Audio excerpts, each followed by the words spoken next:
Assalamualaikum warahmatullahi wabarakatuh.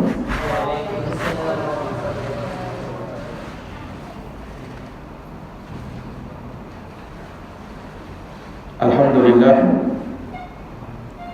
alhamdulillahi ala ihsanih, wa syukur lahu ala taufiqihi wa amtinani.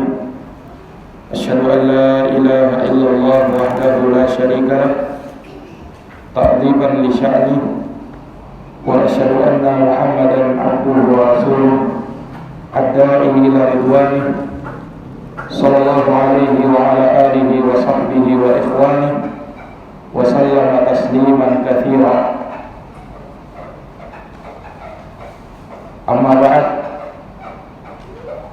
ikhwani fid din, a'azzani Allah wa iyyakum. Para hadirin yang dirahmati dan dimuliakan oleh Allah, alhamdulillah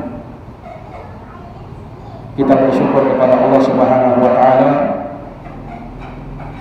dengan segala nikmat dan karunia-Nya. Kita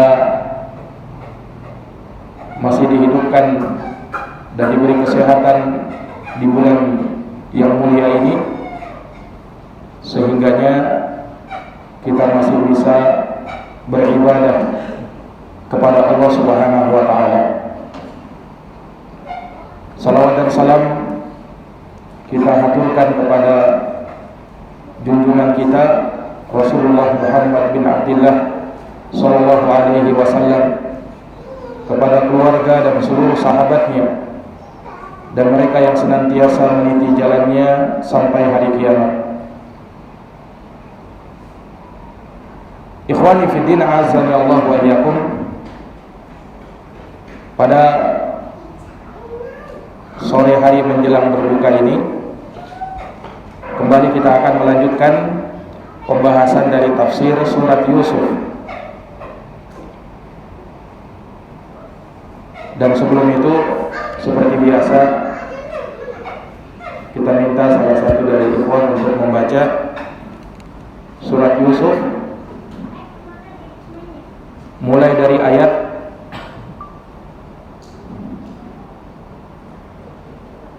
11 sampai 18. Mulai dari ayat 11 sampai 18. Nah, telah kita sebutkan pada pertemuan yang lalu bagaimana usaha saudara-saudara Yusuf untuk membawa Nabi Yusuf dan mencelakai beliau, karena mereka bersepakat untuk membuang Yusuf ke dasar sumur. Namun Allah Subhanahu wa taala menyelamatkan Nabi Yusuf, bahkan mewahyukan kepada Yusuf bahwasanya kelak beliau akan mengabarkan perbuatan mereka ini kepada mereka dalam keadaan mereka sudah tidak menyadari atau tidak mengingatnya lagi. Iya. Maka dari sanalah mereka mulai sandiwara mereka. Mereka datang kepada bapak mereka di waktu Isya dalam keadaan menangis. Lalu mereka berkata kepada bapaknya bahwa kami pergi bersama Yusuf dan kami berlomba. Kami tinggalkan Yusuf di dekat barang-barang kami dan dia pun dimakan oleh serigala. Nah, maka dia menguatkan ucapannya tersebut dengan mengatakan bahwa engkau wahai bapak kami tidak akan percaya kepada kami walaupun kami adalah orang-orang yang jujur. Kemudian sebagai bukti mereka atas ucapan mereka tersebut, mereka membawakan bajunya Yusuf yang telah dilumuri dengan darah palsu. Maka dari sanalah Nabi Yakub mengetahui kebohongan dan kedustaan mereka, sehingga beliau mengatakan bal sawwalat lakum anfusukum amra. Bahkan diri-diri kalianlah yang telah menghias-hiasi perbuatan jahat kalian tersebut. Fasabarun jamil, maka kesabaranku adalah kesabaran yang indah. Wallahul musta'anu ala ma tasifun, dan Allah Subhanahu wa taala adalah tempat yang dimintai pertolongan atas apa yang kalian telah sifatkan, atas apa yang kalian telah sebutkan. Iya. Ikhwani fiddin azani Allah wa iyyakum, sebelum kita melangkah pada ayat-ayat setelahnya, di sini kita akan mengambil beberapa pelajaran atas apa yang terjadi dari kisah dusta yang dibawakan oleh saudara-saudara Yusuf, dan bagaimana sikap Nabi Yakub alaihissalam terhadap berita yang telah mereka bawa. Iya. Dan telah kita sebutkan bagaimana Nabi Yakub alaihissalam dengan berbagai qarinah yang ada, dengan berbagai indikasi yang ada, maka beliau mendustakan ucapan anak-anaknya tersebut. Ya. Dan itu nampak dari beberapa tanda-tanda, ya, seperti bajunya Nabi Yusuf alaihissalam tidak terkoyak, padahal beliau dimakan oleh serigala. Kalau benar dimakan oleh serigala, maka harusnya bajunya terkoyak. Kenapa bajunya tetap utuh? Kemudian juga dari sisi yang lain, Nabi Yusuf pernah bermimpi dengan mimpi yang indah. Maka tidak mungkin Yusuf akan terbunuh sebelum mimpinya terwujud. Itu juga menjadi qarinah bagi Nabi Yakub bahwa apa yang diceritakan oleh anak-anaknya adalah kedustaan. Iya, terlebih beliau tahu bagaimana hasad yang terjadi pada saudara-saudara Yusuf kepada Nabi Yusuf. Maka dengan semua bukti itu, Nabi Yakub tidak membenarkan apa yang diucapkan oleh anak-anaknya. Maka di sini kita bisa mengambil faidah bahwa seseorang boleh untuk berburuk sangka kalau memang ada tanda-tanda untuk hal tersebut yang mengarah kepada hal tersebut. Asalnya berburuk sangka itu tidak boleh, dilarang di dalam agama kita. Makanya di dalam hadis Rasulullah sallallahu alaihi wasallam bersabda, "Iyyakum wadh-dhanna fa inna adh-dhanna akdzabul hadits." Hati-hatilah dari berburuk sangka, kata Nabi, karena berburuk sangka itu adalah sedusta-dustanya pembicaraan. Jadi kalau berburuk sangka tanpa ada bukti dan tanda-tanda, maka itu dosa. Tetapi kalau berburuk sangka memang ada bukti yang kuat yang mengarah kepada hal tersebut, maka boleh seseorang untuk berburuk sangka dan tidak mempercayai ucapan seseorang. Iya. Akan tetapi hal tersebut kalau memang ada indikasi, kalau memang ada qarinah, maka boleh seseorang untuk berburuk sangka. Sama misalnya kalau seseorang mendapati ada seseorang yang mencurigakan, terlihat dia melakukan perbuatan atau hal-hal yang mencurigakan, seperti seorang pencuri misalnya, maka kepada orang yang seperti ini, walaupun mungkin belum dia melakukan, kita bisa berburuk sangka sama dia. Kenapa? Ya karena dia memperlihatkan gelagat-gelagat yang mencurigakan, dan sudah terlihat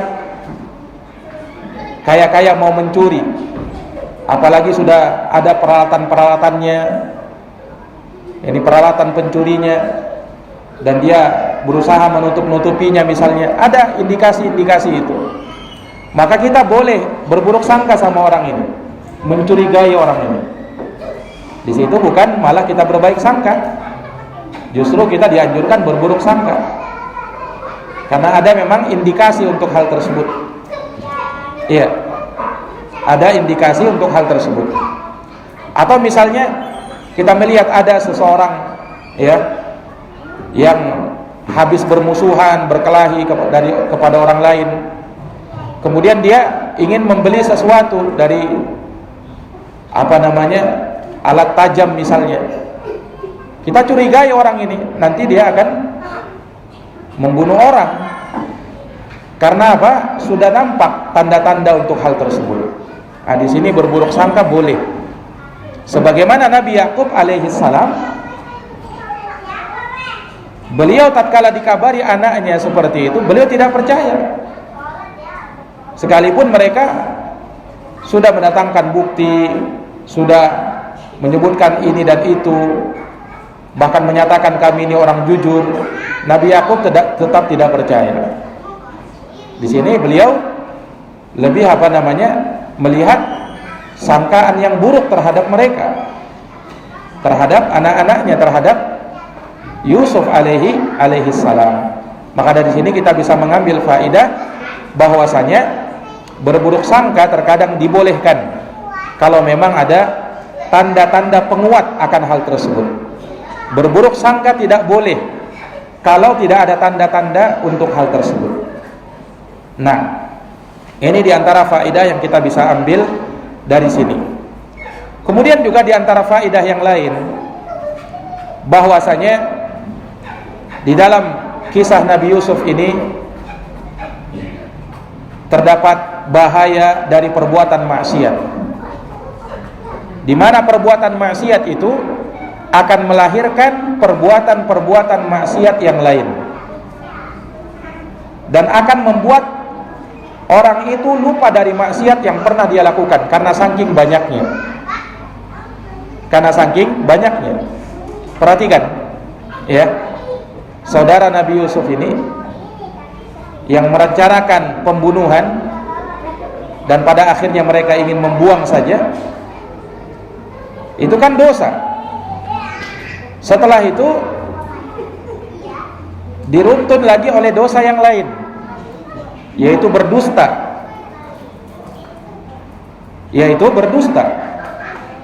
Dan dustanya bukan hanya sekali. Dustanya di sini berkali-kali. Dusta dengan ucapan, dusta dengan perbuatan. Dan terus dosa itu ya terlahir dari dosa-dosa sebelumnya. Makanya kata para ulama menyebutkan satu kaidah, al-ithmu mutawarith. Dosa itu saling mewarisi. Maksudnya apa?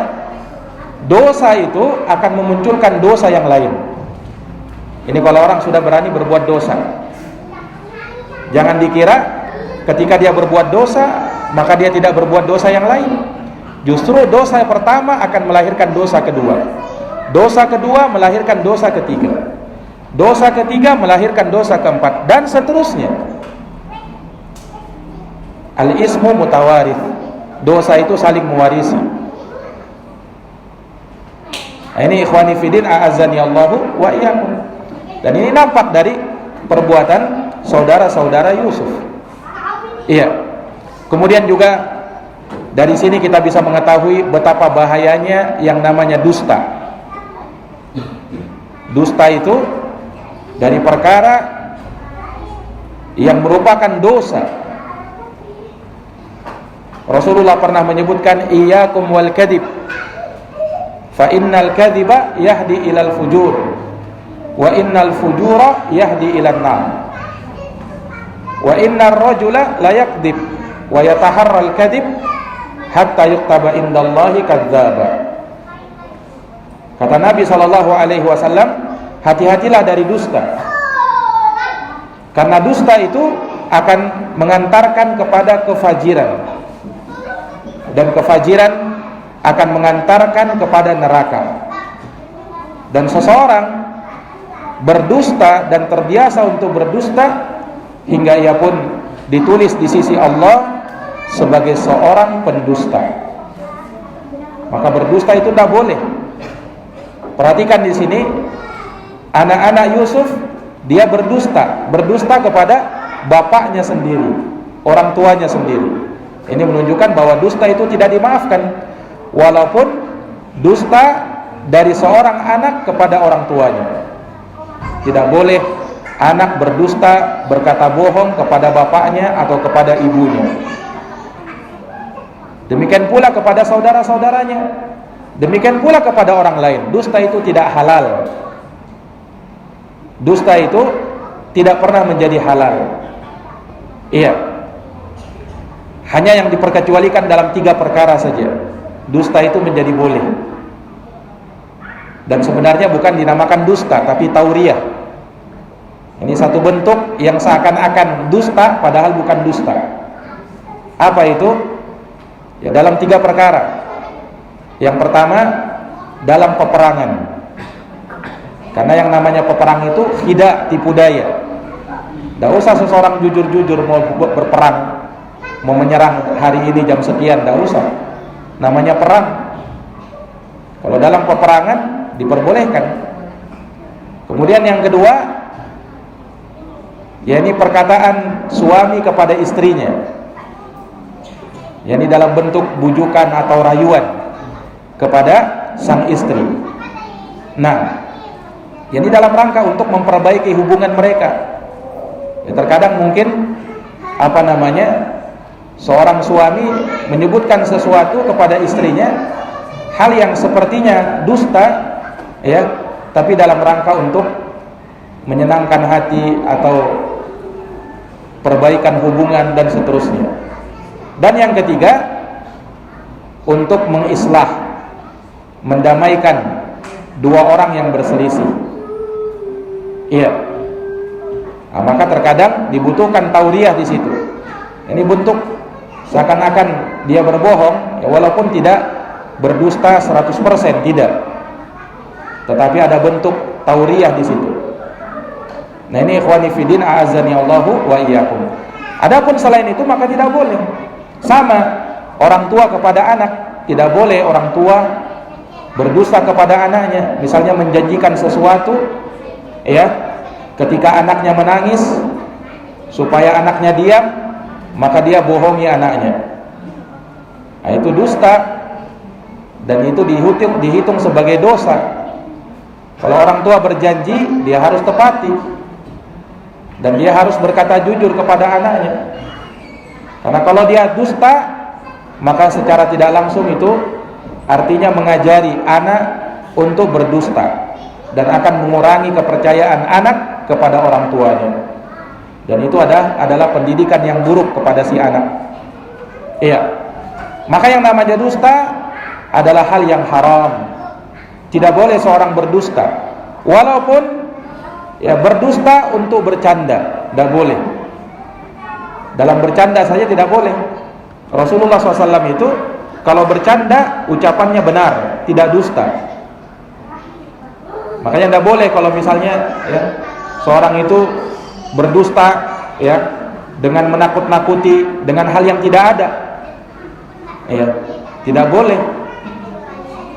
Atau misalnya bercerita dengan cerita-cerita yang lucu, padahal dusta,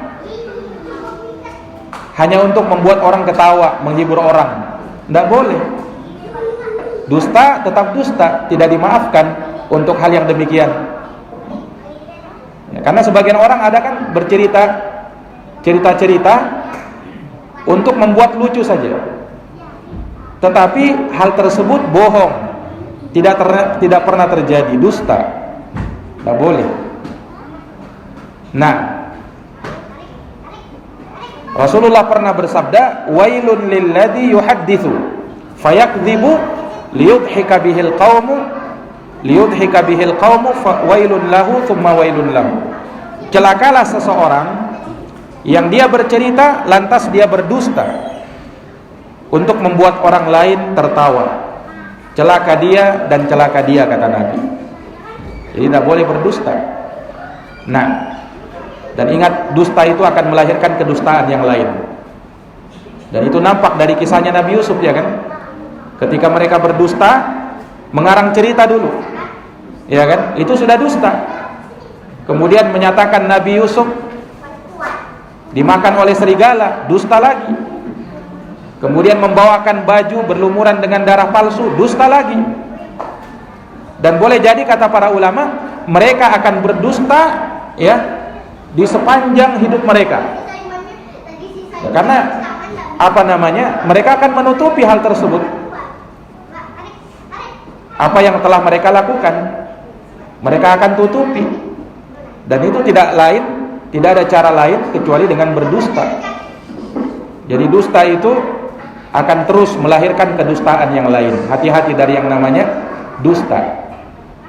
Apalagi kalau dusta itu kepada seorang nabi. Nah, ini lebih besar lagi. Mereka berdusta kepada Nabi Yakub alaihissalam, seorang nabi. Dusta itu kalau kepada sesama saja itu tidak boleh dan bisa terhitung dosa besar. Apalagi kalau dustanya kepada nabi. Sama pada hari ini kalau orang berdusta dengan membawakan hadis-hadis palsu, kemudian dia nisbatkan kepada nabi.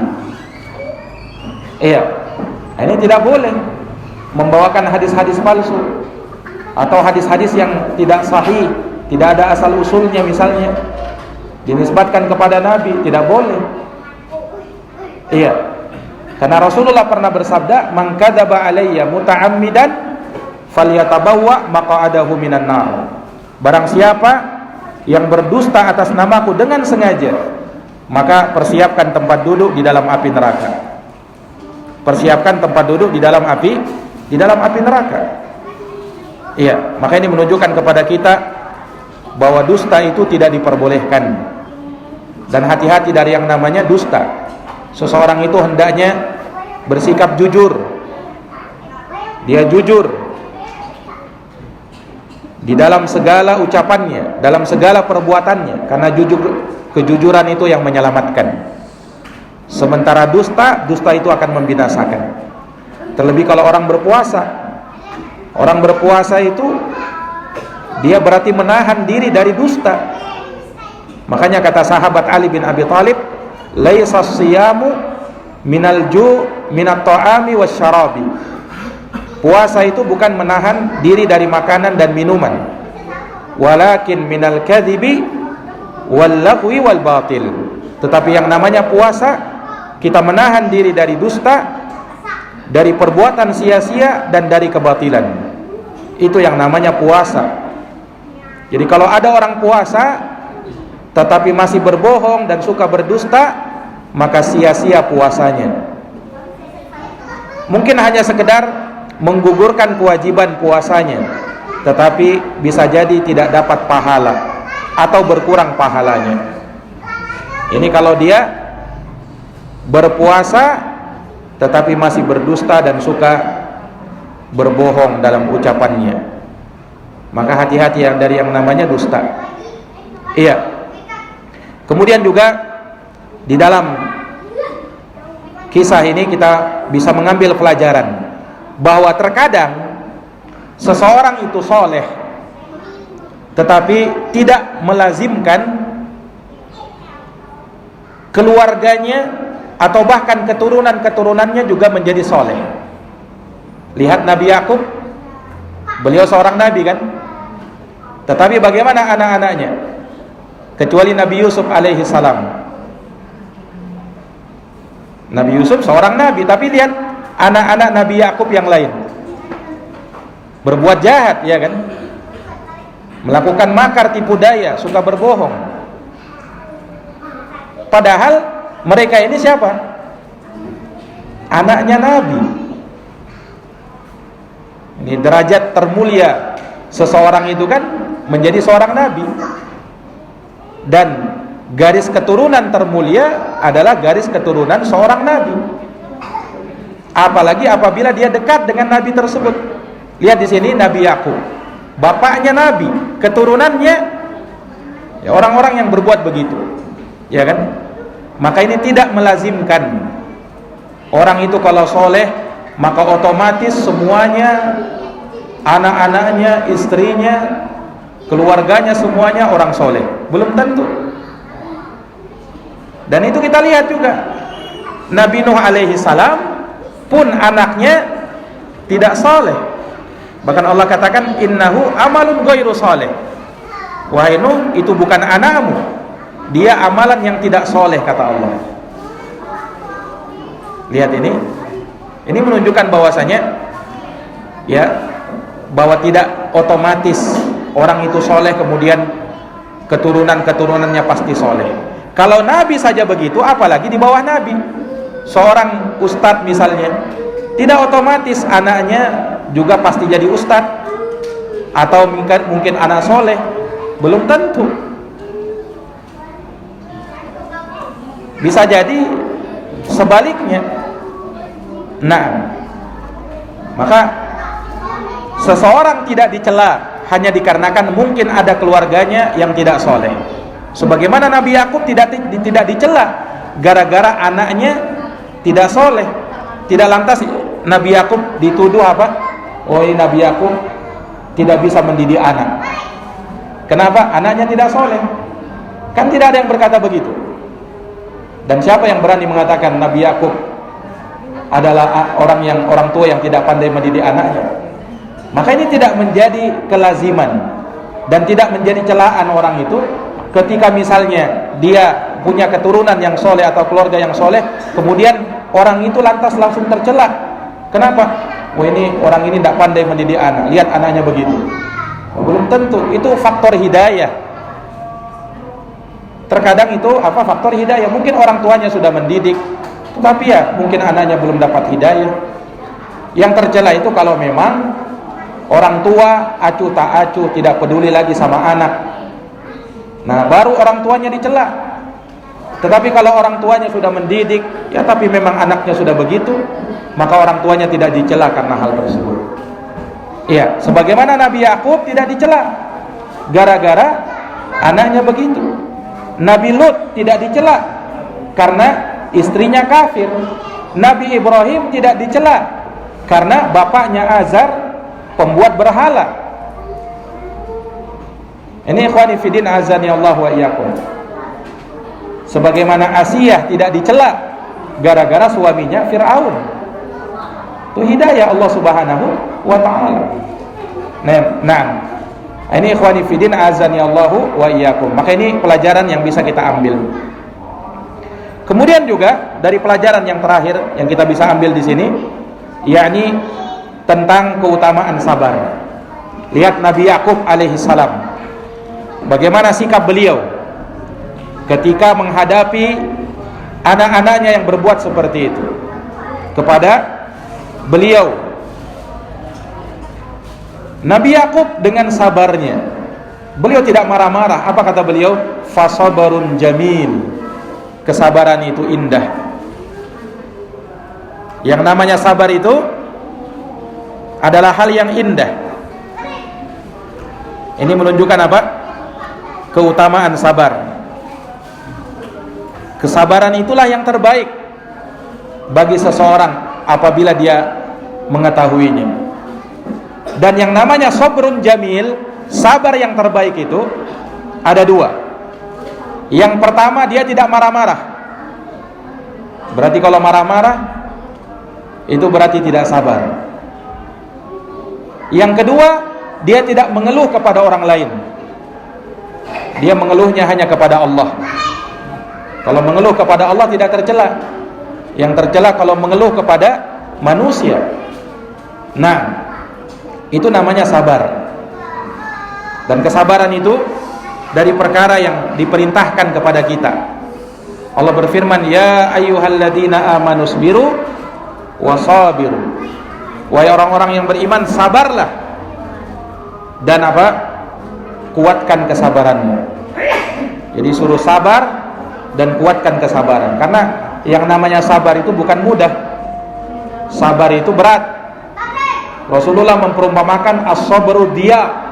Sabar itu cahaya yang panas, menyilaukan, membakar. Menunjukkan apa? Ada pengorbanan di situ. Tidak semua orang bisa sabar. Tidak semua orang diberikan kesabaran. Kata ulama, as-sabru mislusmihi murrun madaqatuhu walakin awaqibuhu ahla minal asal. Walakin awaqibahu ahla minal asal. Sabar itu seperti namanya, pahit rasanya, tetapi akibat di belakangnya lebih manis daripada madu. Akibat di belakangnya lebih manis daripada madu. Iya, ini orang sabar itu bukan mudah. Nah, ada orang berbuat jahat sama kita, ya, kemudian dia minta maaf, kita langsung memaafkan. Terkadang tidak mudah. Itu dibutuhkan kesabaran. Apalagi misalnya membalas kejelekan dengan kebaikan, butuh kesabaran. Dalam keadaan itu yang diperintah oleh Allah, idfa' billati hiya ahsan. Balaslah keburukan dengan kebaikan. Fa idzal ladzi bainaka wa bainahu adawah ka'annahu waliyyun hamim. Maka tiba-tiba orang yang tadinya ada antara kamu dengan dia satu bentuk permusuhan, maka dengan kamu membalas keburukannya dengan kebaikan, maka seakan-akan dia akan menjadi temanmu yang akan sangat melindungimu. Wa ma yulaqqaha illal ladina sabaru wa ma yulaqqaha illa dzu haddin 'adzim. Tapi tidak ada yang mampu untuk melakukan itu kecuali orang-orang yang sabar, dan tidak ada yang mampu melakukan hal itu kecuali orang-orang yang diberikan bahagian yang besar di sisi Allah Subhanahu wa ta'ala. Iya, ini kesabaran. Dan sabar itu ada dalam 3 perkara. Sabar dalam menjalankan perintah Allah, sabar dalam menjauhi larangan-larangan Allah, dan sabar dalam menghadapi ujian dan cobaan dari Allah. Orang kalau dikatakan sabar, dia harus sabar dalam 3 itu.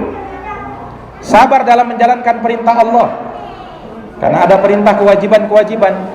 Sabar dalam meninggalkan larangan Allah, karena ada yang diharamkan. Sabar dalam menghadapi ujian dan cobaan, karena terkadang akan ada saja masalah dan musibah yang menimpa kita. Akan ada ujian.